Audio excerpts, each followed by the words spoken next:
asking questions about the meaning of life and love, about the existence of God, the path to spiritual awakening, and the way to true peace in the world. Today we are still asking these same questions.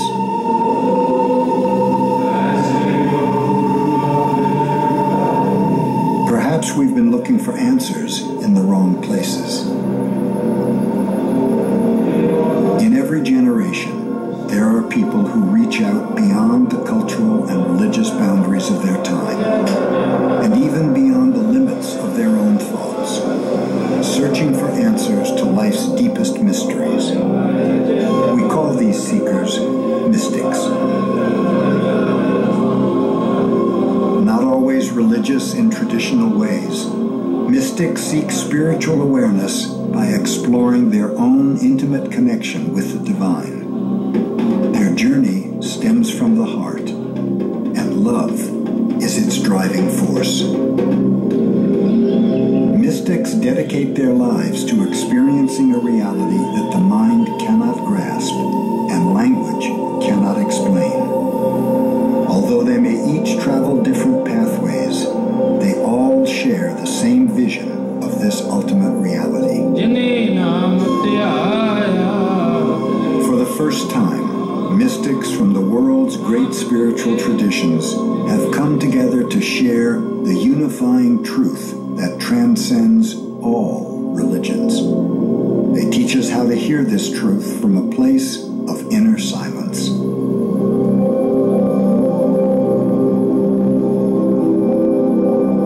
We're all mystics seeking to solve the mysteries of existence. At some point, our quest for truth turns inward to the spiritual dimension of life.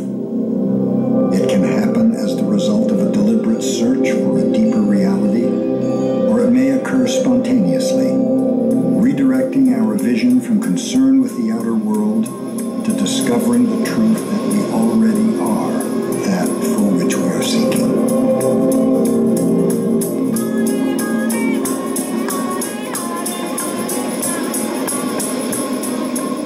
I was at a point in my life when I was very successful with a few businesses that I started in a very short span of time. And when everything that you touch is successful, the planet doesn't go around the sun, it goes around you. The town where I lived in India is a small hill. So one afternoon I just went and sat there. My eyes were still open. Till that moment I always knew myself as this is me, that is somebody else. Suddenly I did not know which is me and which is not me. What was me was all over the place. The very rock on which I was sitting, the air that I was breathing, the atmosphere around me, everything had become me. For the first time in my adult life, there were tears in my eyes, to a point where my shirt is wet. I've always been peaceful and happy, that's never been an issue for me. But this was something else. I was bursting with a completely different kind of blissfulness and ecstasy, which my body couldn't hold. I come out of 19 years as an alcoholic and a drug addict. That obsession that had been with me for so many years that drove me to drink a fifth of alcohol every day and do a gram of cocaine every day just to get through the day, that disappeared in a heartbeat. And I wasn't happy about it. I wasn't trying to get sober, I wasn't looking to get sober, I didn't like people who were sober, I didn't associate with people who were sober, I didn't want to be one of those people. And yet it happened. And in that moment, that a profound kind of transformation occurred, because up until that point, I was convinced that I was the master of my destiny, that I was making the choices, I was making the decisions, I was making it happen, I was responsible. And clearly, I hadn't done this. And yet, I was totally transformed. And in that understanding, in the seeing, in the most profound way, that it was the universe that was acting, and not me as an individual, there was freedom, there was peace,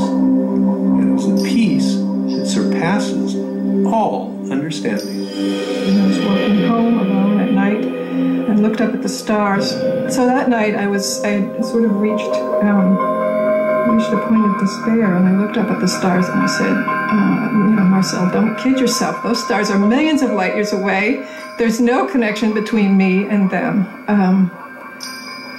And then my perception changed. It just transformed. And suddenly I experienced that the stars were inside of me, that I was inside of the stars, and that we were part of a oneness. And then I experienced or understood that everything was part of that oneness. And I experienced this sense of this light that was infusing everything and flowing through everything, through this oneness that everything is. And it was this incredible power. I felt this power, which I understand now to be the power of that divine or that oneness, that eternal being.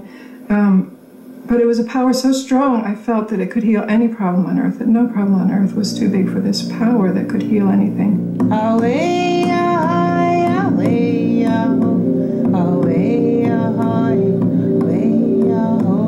The great white eagle came and said, "Come," and flew me to the highest of heavens. When I looked back, all I could see was a little dot. That was Mother Earth. And this cosmos was the magnitude of this essence of life I talk about. I was in the Peace Corps at the time, and I was teaching English in Bangkok. And I had a friend, and we were both just beginning our exploration of Buddhism.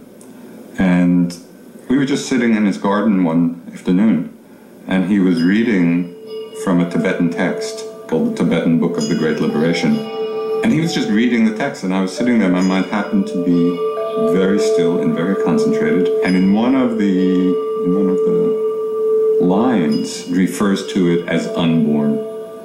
So the word unborn was, and somehow just conditions came together, and just on hearing the word unborn, it's like something happened. You know, it was like the unborn borned. It was just a split second, but it was like a kind of a lightning bolt, right? That just totally reorganized my understanding of things. It was rush hour, so cars were all over the place. You smelled the pollution coming from their exhaust, the noise.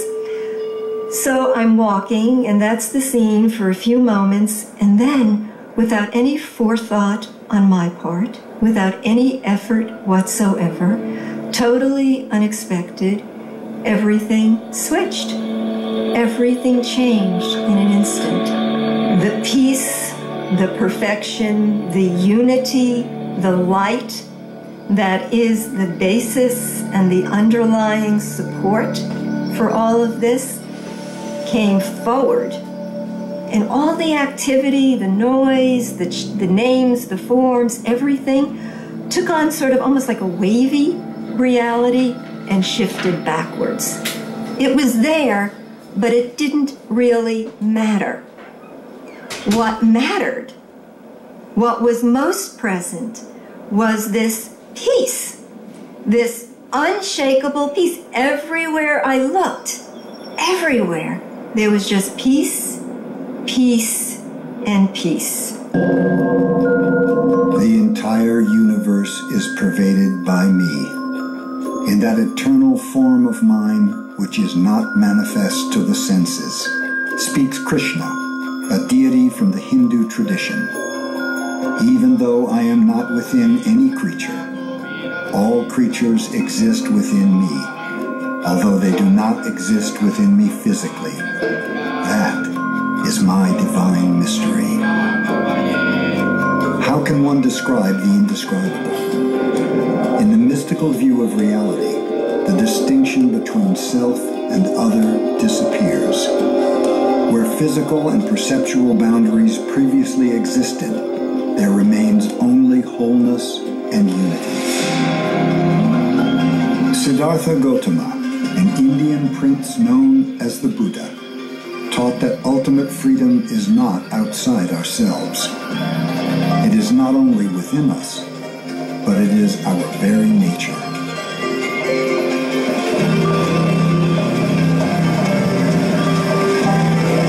Although there are many pathways to this living truth, the ultimate reality is nothing other than life itself.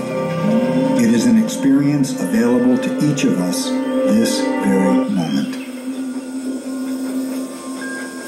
The practices used to move toward this mystical summit and the words used to describe it may vary. But all mystics agree that this living truth is ever present within our hearts.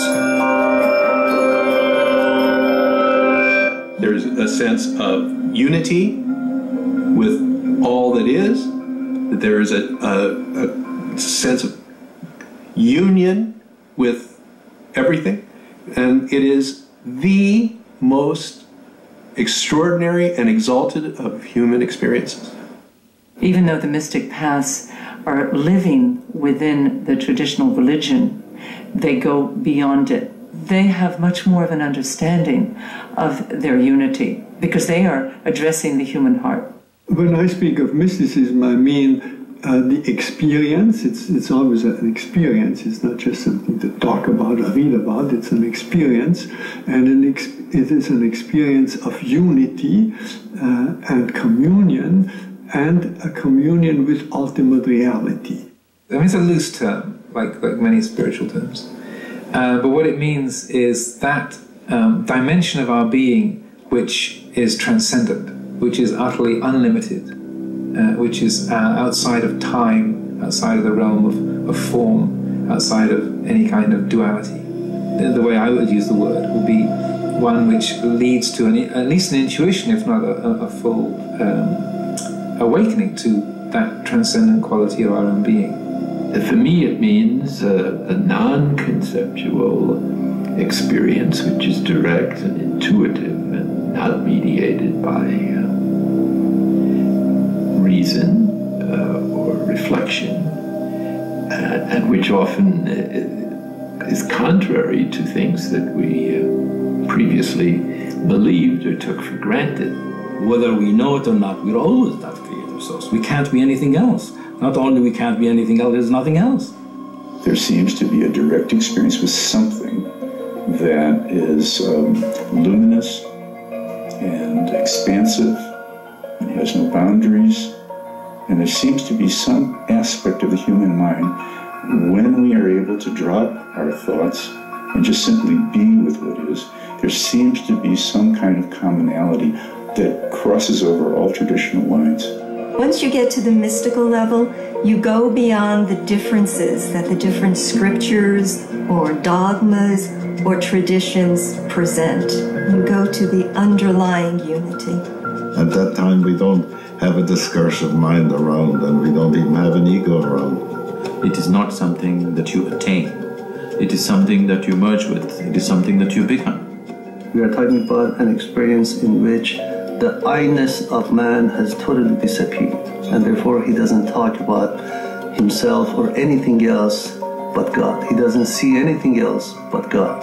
So we would say in Christian mysticism that God in us is recognizing God in others. All of the trappings, the clothing we wear, where we come from, how we speak, what language we use, it all falls away for mystics. So there seems to be a universal, I would say, a universal fragrance to mysticism. So one of the ways I'm sometimes asked, what does it mean to be a mystic? Or what is a mystical teaching? The image I often use is a rose, that I can talk till I'm blue in the face for the next 100 years on what a rose smells like, and it's not going to be understood. But if I hand somebody a rose and say, smell this, and they smell it, we now have a commonality that we can speak about. And this is what the mystical experience is like. Well, the intellectual will think of what could be a utopian society, whereas the mystic knows that paradise is within. and that we can offer paradise, we can offer the nectar of paradise, we can offer the banquet table of love to humanity, and we can all sit at that banquet table together. Were you to bring 10 lamps in one place, each one would be different from the other in form. But when you look at their light, you cannot differentiate one from the other. Seek the meaning of the Quran and say, we make no distinction among our messengers. Were you to count 100 apples, 100 fruits, the 100 would not remain, but become one when pressed together. In matters spiritual, there are no parts, no numbers. In matters spiritual, there is no division, no individuals. Muhammad and the founders of all the great religions of the world have communicated the same universal message. Appreciate the diversity of spiritual traditions while seeing their inherent unity. This essential teaching becomes distorted by the various beliefs and ideologies that arise when the original prophets are no longer alive, and formal institutions replace their inspired thoughts and visions. Mystics recognize this difficulty and describe how the present-day teachings can sometimes become imprecise reflections of the prophet's true messages.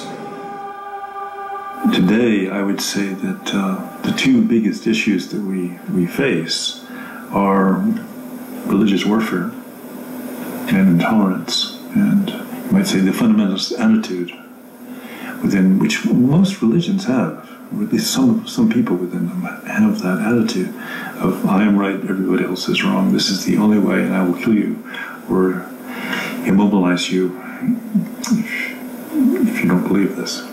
Obviously, a great deal of this kind of activities, including suicide bombing, they are the result of a hopeless, desperate situation.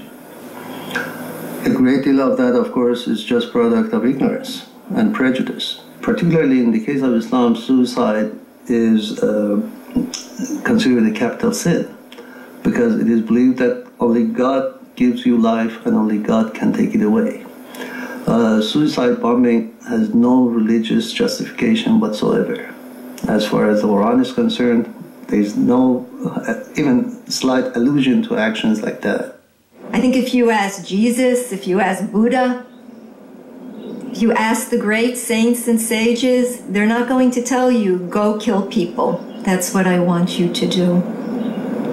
They came in the name of love. What did Jesus say? What is the highest teaching? Love. So how can you say that's the highest teaching and then say, well, God's will is to go kill someone? While there is no conflict among spiritual people in the world, there is a great deal of conflict between religious people in the world. And religions are, of course, meant to foster and cultivate and protect spirituality, but religions are also, in contrast to spirituality in general, religions are institutions and culturally and historically embedded and conditioned. And institutions are always self-serving. That is just the shadow side of the institution. So even within the same Christianity, we have many, many different denominations that have good reasons, you might say, for having a chip on the shoulder against one another. They have killed one another for a very long time. And this is difficult to overcome. The reason is not spiritual. On the contrary, it's exactly the opposite to spiritual. Like Jonathan Swift in Gulliver's Travels was his sort of wonderful representation of which end of the egg do you open? Are you a sharp, are you a pointy end opener of the hard-boiled egg, or are you a blunt end of the hard-boiled egg opener? And the the two will war with each other until the end of time, because they attach to the right end to open the egg and then argue with each other forever. And he's using it as an analogy for the spiritual arguments, particularly within the Christian church. All the fight on the planet, though it is being projected as good versus evil, please look at it carefully. It is not about good and evil. It's one man's belief versus another man's belief. That's all it is. Religious or otherwise. But your belief versus somebody else's belief is all the fight is about, always. Whether it's within the family or between two communities or between two whatever. When you look at the teachings themselves, they're great, but when you hear it filtered through people or see how people act, they're quite different. If you know enough about human beings, you would know human minds are given to enormous distortion. If I teach 100 people something, these 100 people will have 100 interpretations of what's been said. More often than not, it seems to be the interpretation of the followers rather than the original prophets or enlightened beings that create that kind of that impression of it's the pollution in the world or the corruption of the world is the guys in the next valley or the other tribe or the heretics. So just destroy the evil, destroy the heretics, and then it'll be a pure world. And that usually it doesn't seem to be the awakened ones or the great prophets and teachers that said that, but more the secretaries, the historians, and the commentators and the interpreters over the ages that they've come up with that take on things, and that becomes the received knowledge. And then he says, Muhammad said, or Jesus said, or Guru Nanak said, or it says in the Bhagavad Gita. It begins with a great prophet or a great avatar, a great charismatic leader who's filled with that divine spirit. The truth just radiates, pulsates from that being. They are surrounded by a group of disciples who are not at that level. So each one interprets in their own way. I think we can say that every religion begins with a religious or spiritual experience, and it's that experience that is the job of the leadership of any particular religion to transmit to the next generation. Now, you need some structures to do that, but the structures must not stand in the way of the experience of the founder, which can't be communicated by words or documents or structures themselves. There's a little teaching by the writer Wei Wu Wei, who wrote some wonderful books. And he has these little aphorisms. And he said, what are most people doing? Worshipping the teapot instead of drinking the tea. Hillel, a Jewish mystic who lived 70 years before the birth of Christ, was approached by a religious skeptic who challenged him to teach the entire Torah while standing on one foot. Hillel replied, "What is hateful to you, do not do unto others. The rest is merely commentary." The condition of the world mirrors the state of human consciousness. When we directly realize the interconnectedness of all life, hatred and all forms of aggression will cease. Peace in the world will become a reality when individuals realize that we belong to each other, that there is but one human family. Peace does not come from political or external solutions. It is inner peace that leads to outer peace.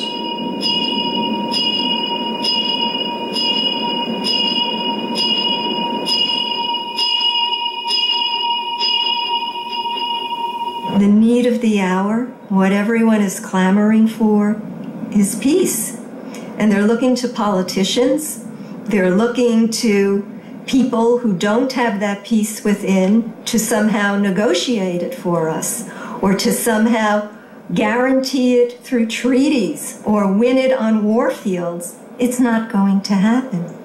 That peace is in fact our true nature, and the only way we're going to find peace in the world is if people find that peace within and then share it with others. One thing is, without individual human beings being peaceful, world peace is a faraway thing. Peace is not because, you know, the Dow Jones is doing well, or peace is not because there's no war on earth. In the core of everything, there is peace. That means every body, every thought, every emotion, every circumstance. We know that or experience that in the beautiful thoughts and the beautiful people and beautiful circumstances. But if we're willing to experience it also in the worst of circumstances, in those people that we consider not good, and those emotions that we consider negative, if we're willing to meet all of that, all the way in, we find peace. So that there can be peace even when you're angry. There can be peace because it isn't dependent upon a particular physical state. There can be peace even when things are going terribly for you. I know it was a great lesson to me after 9/11, when, as established as we were in our practice, everyone was quite distressed. And I remember seeing an interview, it was Diane Sawyer with a sister-in-law of bin Laden. And Diane Sawyer asked the sister-in-law, "Do you hate him? Do you hate him for what he has done?" And she responded, "I don't hate him. He hates, and look what that has led to." One has to know what peace is first in order to wish that for the world, much less to attain that. And it's not a philosophical process. It is a process of seeing, a process of looking, a process of being present with what is actually here. Then the peace emanates from within. I'm inclined to think that peace in the world was most likely to come from an increasing perception of people in general, of the oneness of the human family at the deepest level, and that divisions are really something that are made by us, not by the reality itself. And life that is articulated within the context that looks graphically like a whole bunch of people holding hands together and walking towards a chasm, but singing, because they know that if they fall, all of them together, beauty is the only thing that can happen. Creation is by nature both harmony and conflict. And conflict is part of the greater harmony.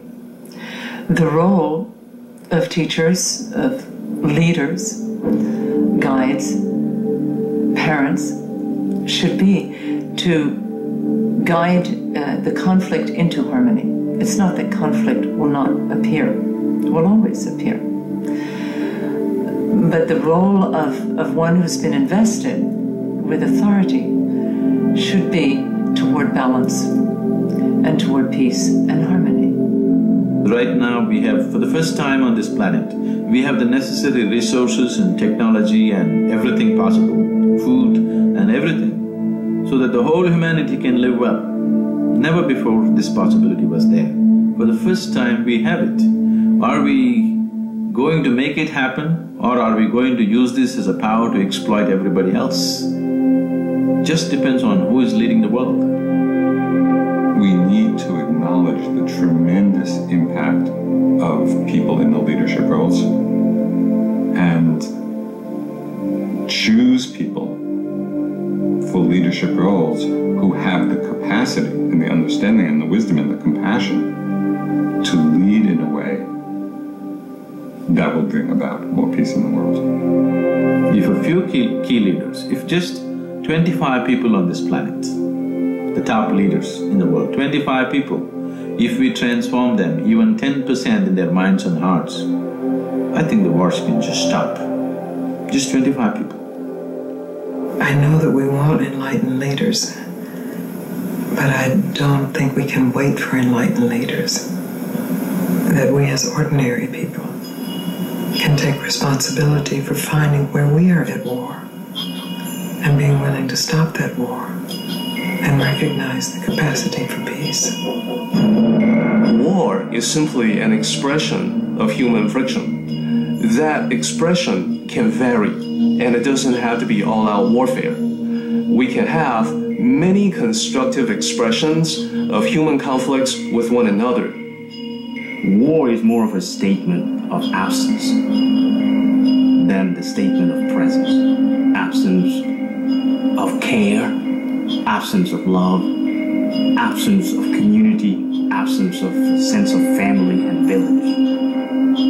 And war is a human misguided initiative to state rather aggressively what is needed, what humans want more than anything else, to be in love.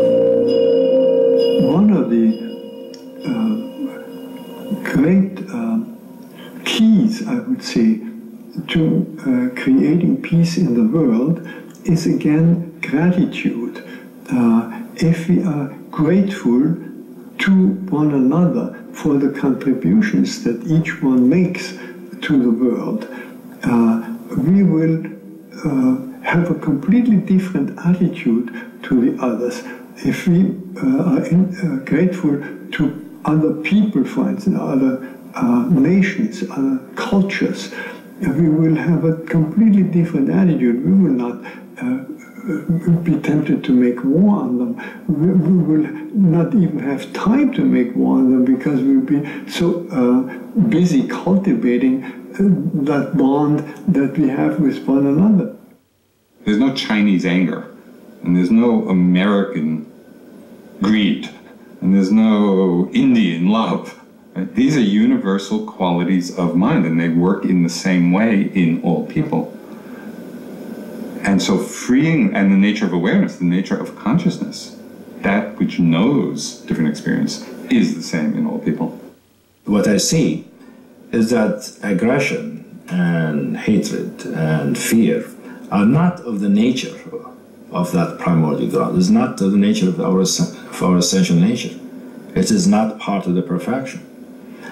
However, it's ignorance of the perfection, not being aware of the ground, not being open to our spiritual nature. That fact, that disconnection, that dissociation, by itself moves our experience to the opposite of it. Instead of love, there will be hatred. Instead of peace, there will be aggression and discord. No war is still not peace. People are going through turmoil, that's still not peace. If you want consistently to be peaceful and joyful, you have to make some effort to understand, to know how to operate this machine. This is the most complex machine on the planet, your body and your mind. Meanwhile, we don't take it easy and relax, waiting until we attain enlightenment to be peaceful. We try to live peacefully because when we cultivate anything very regularly, again and again and again, that is what is going to be perfect.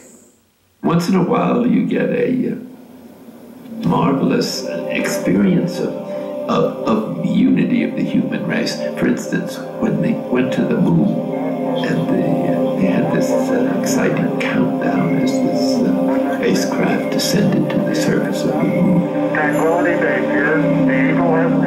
When he put his foot on the moon, everybody put their foot on the moon. I think it was an intuition there that somehow man had moved out of his cradle on the earth and was entering into the space world, and that it was doing so with the very holistic attitude. And they saw this gorgeous blue and white ball in the middle of a black velvet background, utterly helpless. They realized that it's insane to fight over the real estate of this fragile little ball in the midst of nowhere. They have to work together to make it work.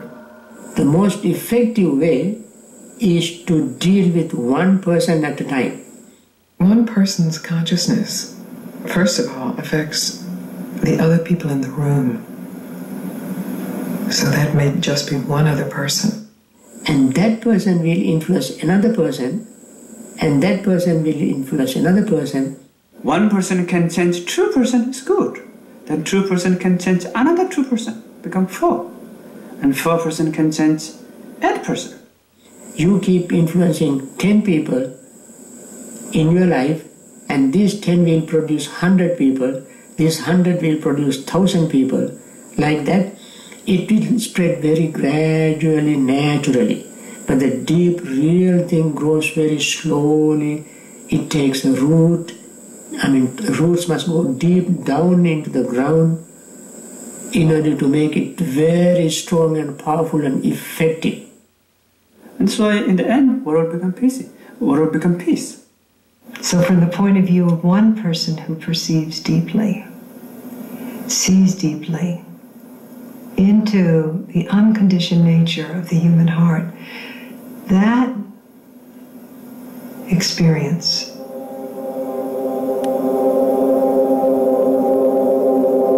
liberates all beings, whether they know it or not.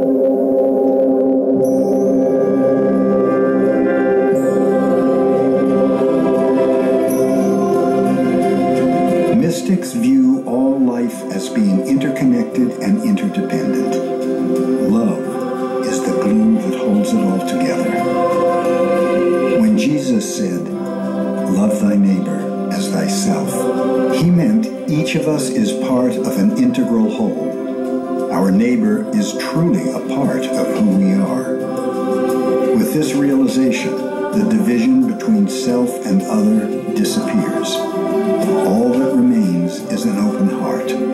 Compassion is love made visible. It is the heartfelt desire to relieve the suffering of all living beings.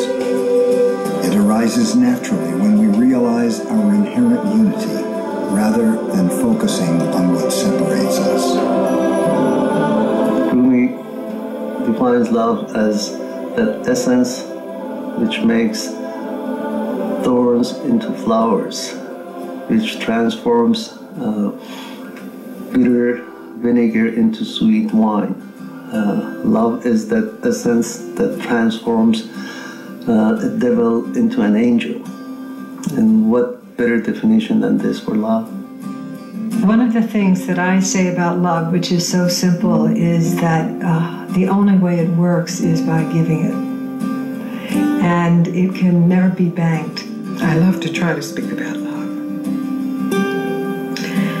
But love is like the word God, or enlightenment, or self. It is corrupted by our concepts of it. And in general, we have concluded that love means when we feel good, or we're turned on in a certain way. And it's my experience that love includes all of it. Love is indefinable, indescribable, and yet each of us, has experienced it to some degree. And love is an infinite ocean. Love is like the word infinity. You can draw a little figure 8 on it, lay it on its side, and say, it's an infinite thing. Love is infinite. Well, Einstein lets us know that the human mind can't grasp infinity, and the human mind can't grasp love. Life is the source of love, and love in turn is the source of life. Without love, life will be meaningless. And without life, we don't have the appropriate means with which to allow love its full expression. When I talk about love, I think of it as being synonymous with consciousness or acceptance or God or source. That it is simply another word for the totality, for everything. from the perspective of the Tao, love and compassion are the very essence, the very nature of mankind. And that is why when we have love, we feel such happiness and joy. And when we don't have love, we feel such longing, and we seek everywhere for love. But in the willingness for the mind to surrender to this very deep love, Ananda, there's a possibility to love even who you can't trust, to even love your enemy, as Christ would say. From Islamic point of view, the whole universe is the scene of interplay of divine attributes, and one of the divine attributes is love. I think the one thing that I haven't said yet that's really important to say is that God is love. The most powerful, uniting common thread of all would be love. It's a common thread not only to unite all the different religious paths, different faiths, but also a common thread to unite all mankind. It is literally, I think, the ultimate golden thread, the bond that unites all of us in a way that is indestructible and everlasting. Each spiritual tradition calls the ultimate reality by a different name. To some, it is God. To others, the Tao, Buddha nature, the ground of being, and countless other names. Yet all of them point to the one truth that unites us all. All the different spiritual paths ultimately converge in the discovery that we are one with the great perfection of life. When Krishnamurti, the 20th century mystic, states that truth is a pathless land, he is describing the realization that when we experience the light of truth and enter the transcendent realm, we have moved beyond all spiritual paths. At the same time, many spiritual traditions throughout our long history have shown us the way to this timeless reality. The mystic honors each spiritual tradition and realizes its importance in creating a medium for every person to discover the ultimate truth for him or herself. The reason I think there are so many spiritual paths is that there are so many cultures.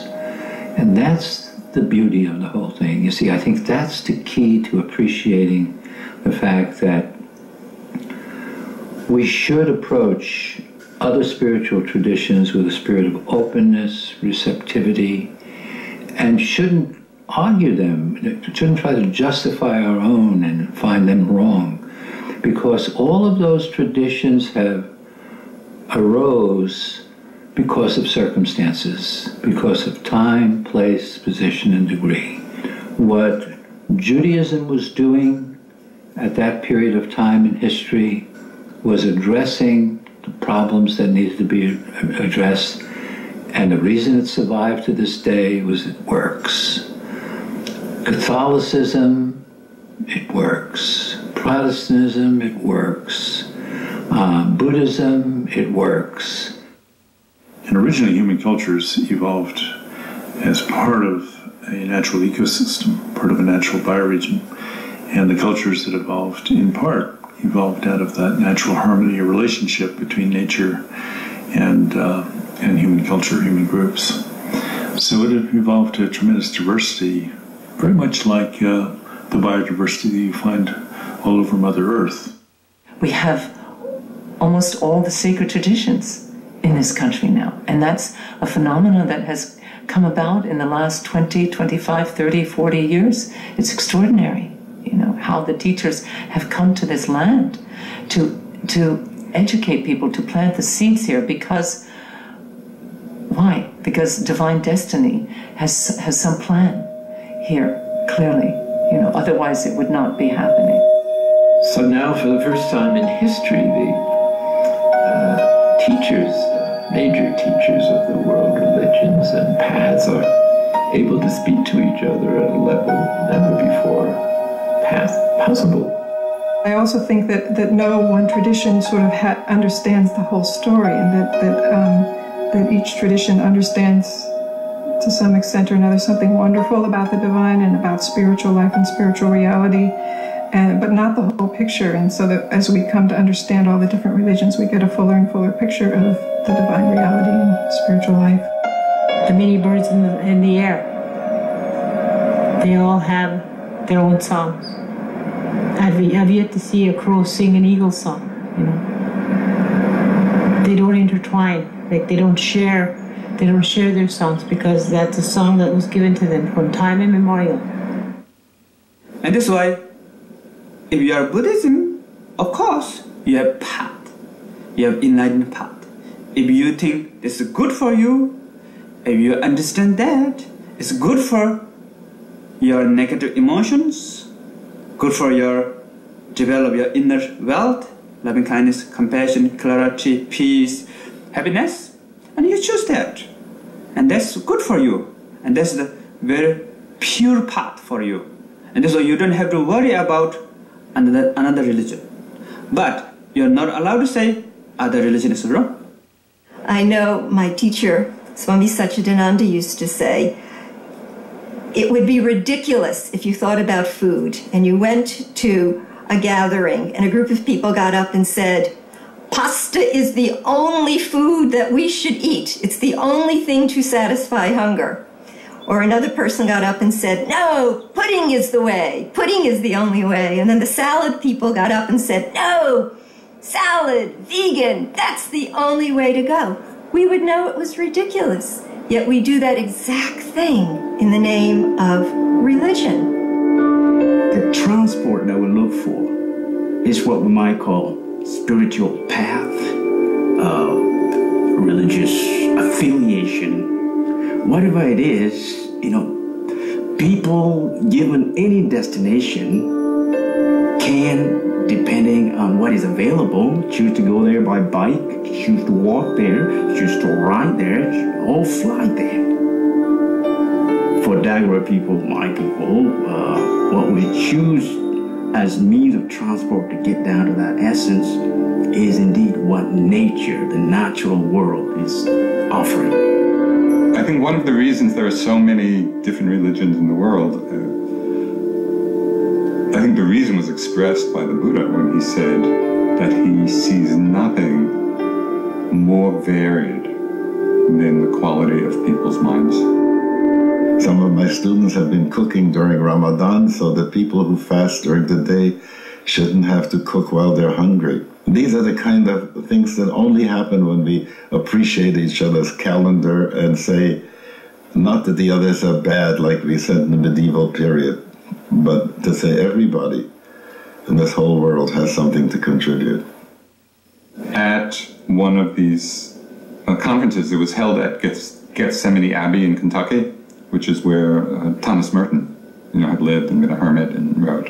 And there was this big, wide hallway, in the monastery, and the Dalai Lama was walking down the hall, and he came to a statue of the Virgin Mary, and he just stopped for a moment and bowed, paid respects, and then walked on.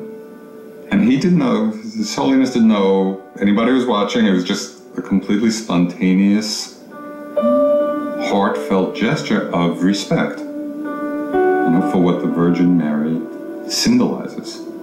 It's a beautiful moment, when we can have respect. A sentence in the Psalm says, I'm a friend to all those who respect you, God. Not that we should all try to put ourselves in a mishmash of religions, some kind of cocktail religion, a little bit of Judaism, a little bit of Buddhism, a little bit of this, a little bit of that. No, each religion has an integrity of its own.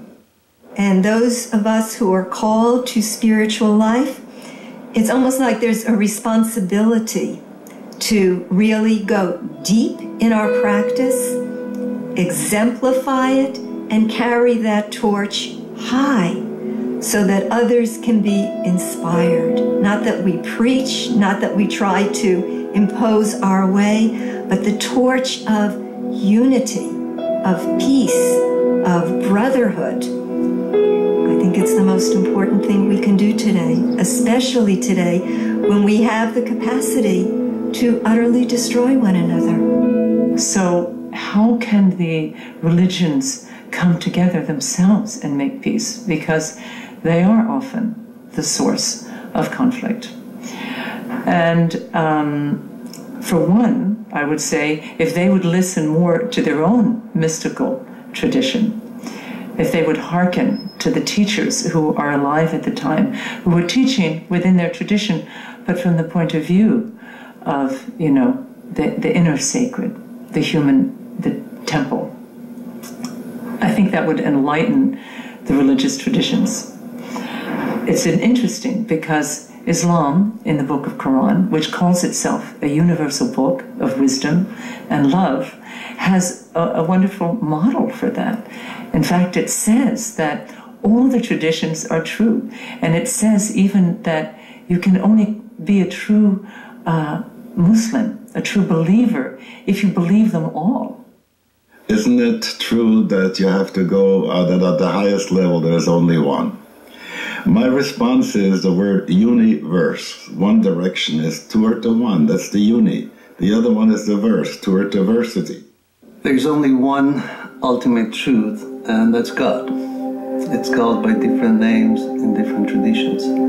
But ultimately, He's the one and only ultimate truth that He exists. You may call it Allah in Islamic tradition, God in English, or any other name in other traditions, but you are in fact talking about one single reality.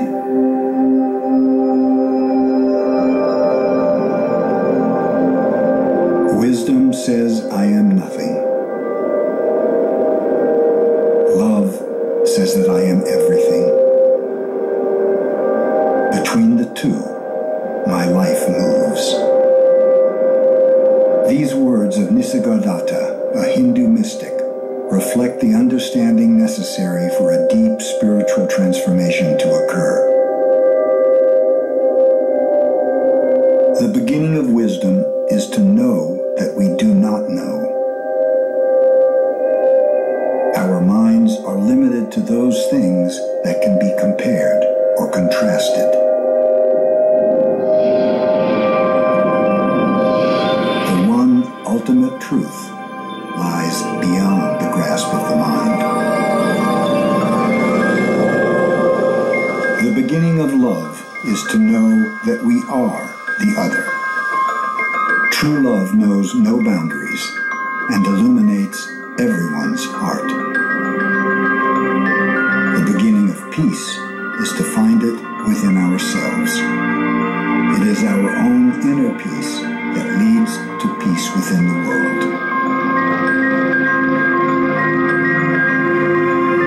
The beginning and end of this journey exists right here and right now. For we are coming home to a place that we have never left.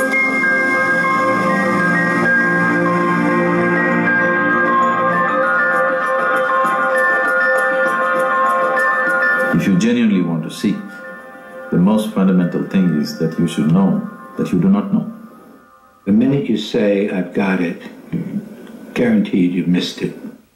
If we don't know what realization is, we're much closer to realizing what it is. The word seeker simply states that you have realized that you do not know, because without realizing that I do not know, you cannot seek. People have destroyed I do not know because they have not realized the immensity of I do not know. Only if you see I do not know, the possibility of knowing ever arises in your life.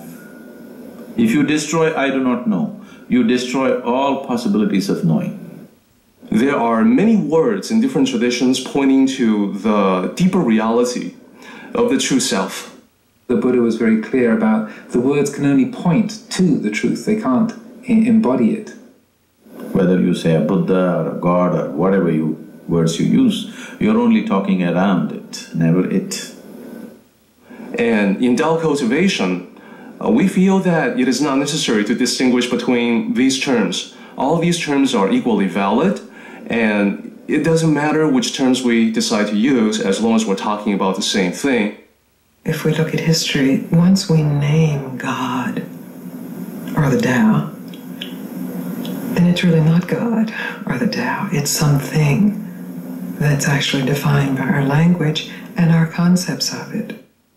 John of the Cross is talking about the same thing that Hakuin's talking about. Teresa of Avila is talking the same thing that Myoshan was talking about. You know, Walt Whitman is talking about the same thing that Basho was talking about. It's a totally different world of experience that has nothing to do with the words and ideas that describe it. From my experiences with talking with other representatives of other spiritual traditions, it seems to me that we are all talking about the same thing. It's very difficult to say it's the same experience, because even two experiences myself are two different experiences and not the same experience. But to the extent to which we can say we have all experienced the same thing, if we see a sunrise or a waterfall, we can say we all experience the same reality as ultimate reality. Ultimately, all these terms need to be transcended, because all of these terms are simply pointers. There's no question, when you get beyond the words and ideas that describe things, you're in the same zone. I think we need to let go of the idea that somehow the inner mind is affected by what's happening in the outside world, and instead embrace the idea that ultimately it is the inner landscape that becomes reflected as manifestations in the external world. I don't think anything out there can give us meaning. And I think the main mistake people make in life is they seek happiness, they seek meaning in external ways. And it's usually only when people have exhausted and convinced themselves that that's not going to do it, that the only place else to look is within. It is just that the problem is not because there is something wrong, it is just that we have done nothing about it. You have invested so much amount of time to earn a living, to make outside comfortable. We fix the outside so much. What have we done to fix the inside? Nothing. Nothing has been invested, either in terms of time or resources or energies. What has humanity invested for inner well-being? Nothing. No investment, no dividend, that's all. Nothing has been done about how to be within yourself. The main thing is to do something to prepare ourselves and not just sit there waiting for it to drop down from heaven. I think one aspect is having a regular daily practice. Whatever particular spiritual form one is engaged in, but in a formal way, you know, whether it's sitting meditation or prayer or whatever it might be, but that it's actually done regularly, because that's a daily renewing of the connection to our highest values. And without that, it's very easy to be caught up in the conditioning of the world. In our tradition, what we call short time, many time practice, like meditation. And you can apply while you eating, driving, walking, watching movie, having party, taking walk. Anytime and everywhere you can apply. Go hike in nature. You know, stand in front of a very tall tree and listen to the deep, noisy silence held together in that entity. And wonder, why can't I be like that? stand still in the same place for we don't know how long, and find oneself growing taller and taller and taller, both upward and downward. There is something about that which defines greatness as the most obvious depths of quiet, inside of which the deepest song can be heard. There's something so powerful about the vows of the Bodhisattva. And because we chant them every night, they become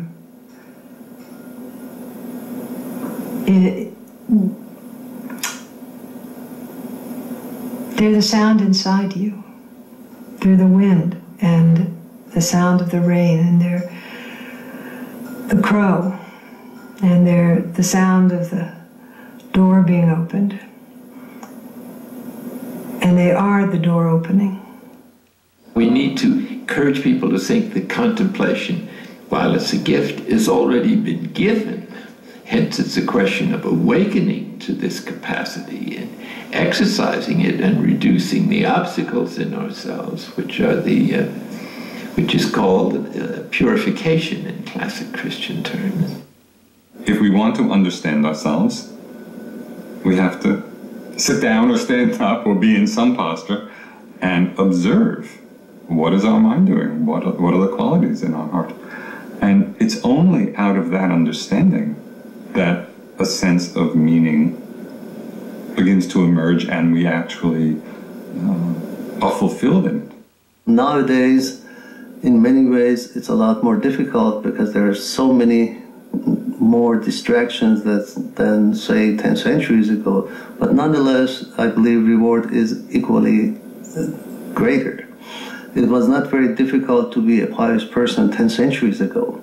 It is quite a challenge to be a pious person today. I think a mistake that people sometimes make, and the reason they fail in keeping that spiritual perspective throughout their daily life, is they leave their practice in the meditation room or on the hatha yoga mat, and they forget to bring it into their daily life. And it's just a matter of pure arithmetic. Let's say someone practices 2 hours a day. The rest of the day, 22 hours, they do nothing. They just let the mind run amok, let's say. It's just arithmetic. Which force, which tendency will predominate in your life? I would say amok is in the lead, 11 to 1. Anybody can practice. Yeah, religion, no religion, and Buddhism, no Buddhism, doesn't matter. Your mind is not taking instructions from you because you never made an effort to understand how to operate this instrument. Any instrument that is out of control is more of a nuisance than of use. The spiritual teachings are for everyone. They're not just for like a kind of a small collection of people who like to live an extremely quiet and simple life. That everybody is excluded unless they become a monk or a nun. This is probably something invented by monks and nuns.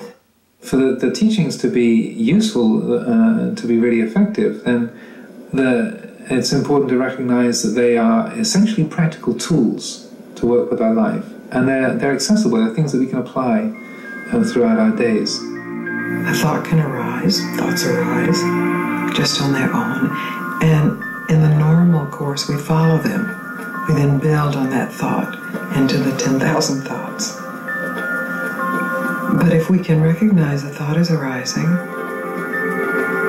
it's not right, it's not wrong,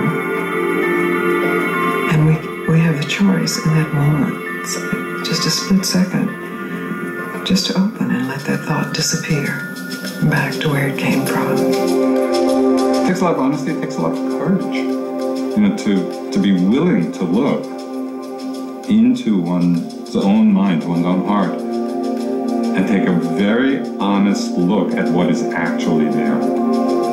If our minds are filled with anger, and filled with hatred, and filled with jealousy, and filled with envy, and filled with fear, then that's what we're contributing to the world. We have to train ourselves in a very systematic way, looking at our own mind and heart to see how quickly we get agitated, how quickly we get anxious, how quickly we get angry. When we see this, then we will be able to restrain, have patience, then learn to be peaceful. It doesn't happen automatically. It is not something that we were born with. There is no path except you. There's really no other path except you, because if you want to know anything, if you want to perceive anything, if you want to experience anything, the seat of your experience and perception is within you. So there is only one path, that's you. Just by beginning to exist ourselves, whenever you decide that took place, you are essentially in relationship to God, and hence, just by being born, one is on the spiritual journey, whether you like it or not, because there is no other choice.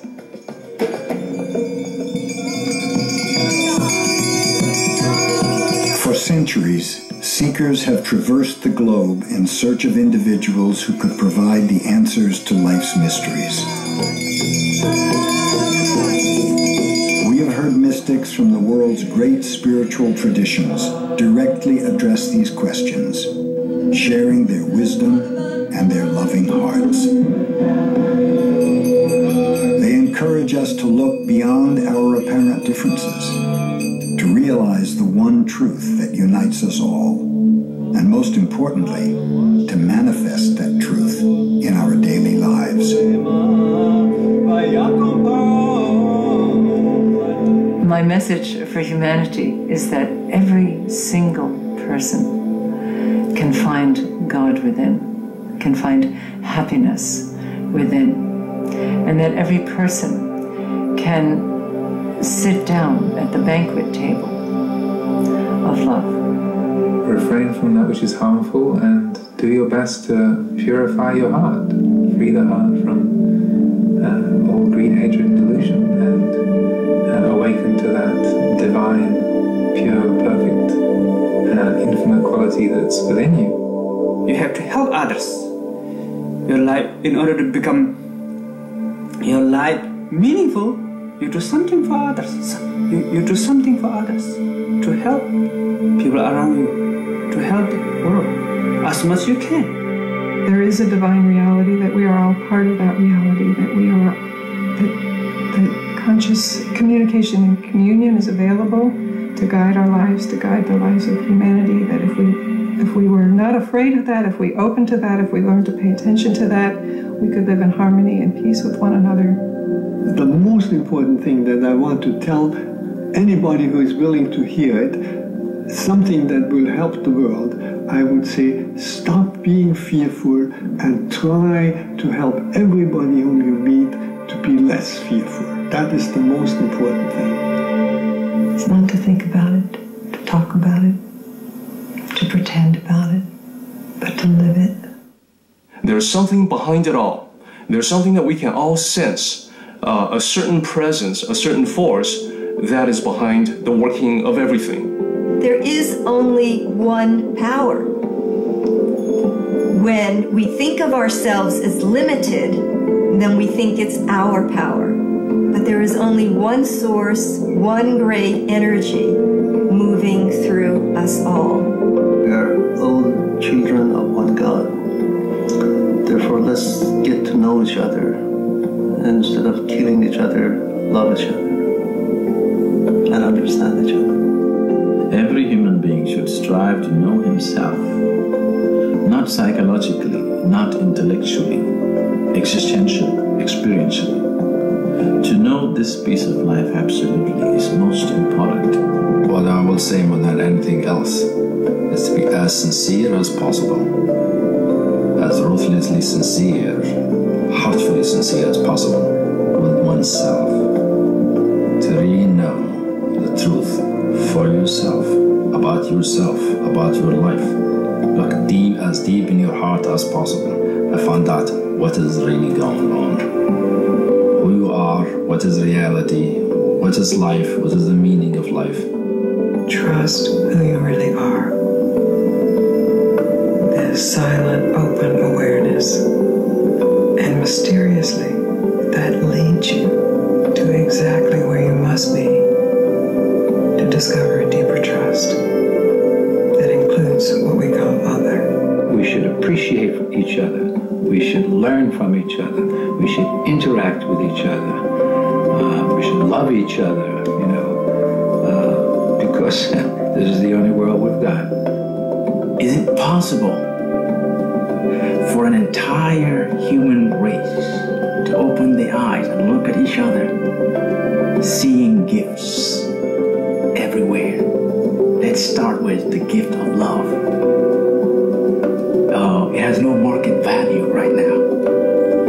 But what if it does? What will the world look like once we convert our frustration into compassion, convert our hatred into salver of love fired at one another randomly?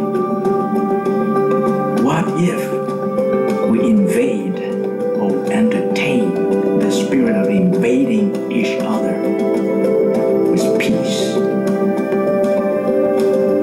What would the world look like? Changing our discourse, our language, so that the very word that we use as explosive words to support reason why we should harm each other are subdued and turned into words of love.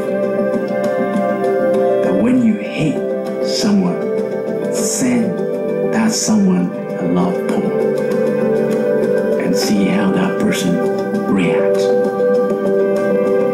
Is it possible for us to conceive of victory at national level? Victory of one nation against another, using the yardstick of love and compassion? If this is conceivable, then we have reached the same spirit, the same religion, and we are all heading toward the final stage of beautifying this globe that we call our village.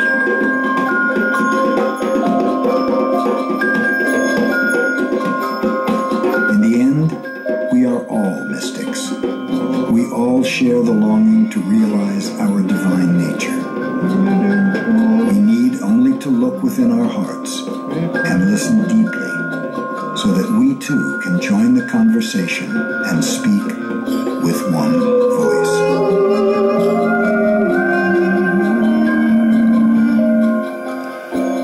God is love. This divine reality that I've experienced is a loving reality. Love is the meaning of the universe. The more we can learn to live in that love, the more joyful life is.